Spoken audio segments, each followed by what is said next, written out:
Hello, ladies and gentlemen, boys and girls, people of all ages, sexual identities, and more, and welcome back to another Doctor Who review. Today's Doctor Who review is none other than Real Time. Now, Real Time is a six-part, Sixth Doctor audio. Whew, that was a mouthful. Six-part, Sixth Doctor audio. All about the Cybermen and this temple. Now, this story kind of starts in reverse. It's all about parallel time. It's about time distortion. And most importantly, it's about the cause and effect of history. The Doctor gets summoned to this planet where a pyramid and its explorers have gone missing. All about a science project about this temporal distortion that was coming from this pyramid. When the investigators went in, the last word of the crew was Cybermen. Now this, as is further along in the story explained, shook a whole government because they believed they had finally wiped out the Cybermen. So naturally, the Doctor, knowing how evil the Cybermen are, he goes to investigate, and he takes along his great friend, Evelyn Smyth. Now, Evelyn has never met the Cybermen before, so she has no clue what she's in for, but soon she starts to realise the horrors of this species that have completely converted themselves to become more than just normal humanoids. Upon entering the temple, the Doctor starts to look for clues for what happened to the missing crew, but instead, his extraction team start to turn against him. And of course, the Doctor being the Doctor, he's not really bothered by them turning against him, but he does start to crucially point out to them the struggle that they're going to be in if they can't work together. The Doctor and the extraction team eventually find themselves cornered, as it turns out that the Cybermen are using a distortion tunnel, which kind of messes with the whole flow of time in order to extract the people from the temple. This explains why they couldn't find the explorers, because of course, for them it had been an hour. For the Cybermen, it had been mere minutes, allowing them to stretch out and grab the explorers and convert them in a matter of seconds. Figuring it out, the Doctor starts to try and find a way to appeal to the Cybermen's humanity, which of course he knows they have none. But I really like in this story that the Sixth Doctor really tries his best.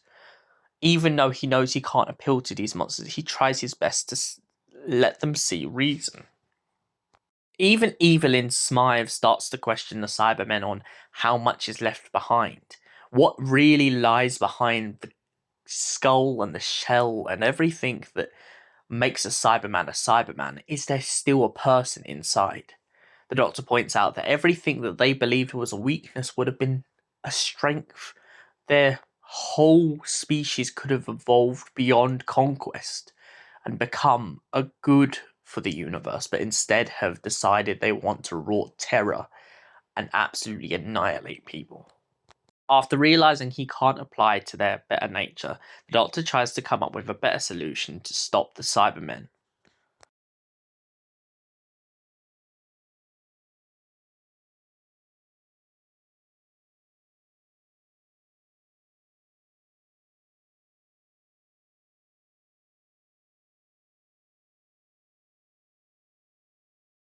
Sorry, I didn't mean cave, I meant temple.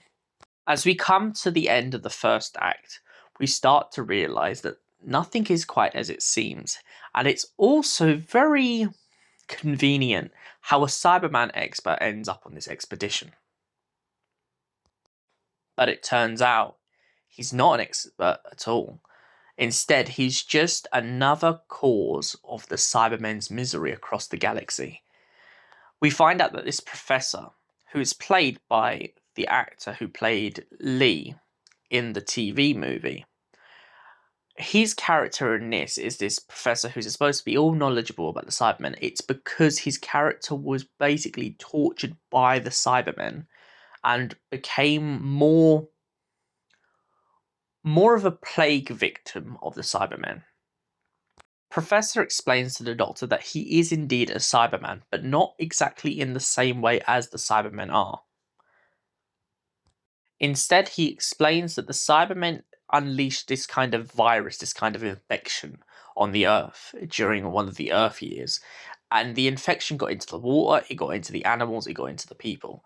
But the animals died out of shock, but the people became augmented. But instead of becoming metallic Cybermen, instead they became internally Cybermen, but still humans in the outside experience. The cyber flesh, as he explains it. The Doctor asks why the Professor came forward in time to this moment. Why is he trying to interfere with the history of what's going on?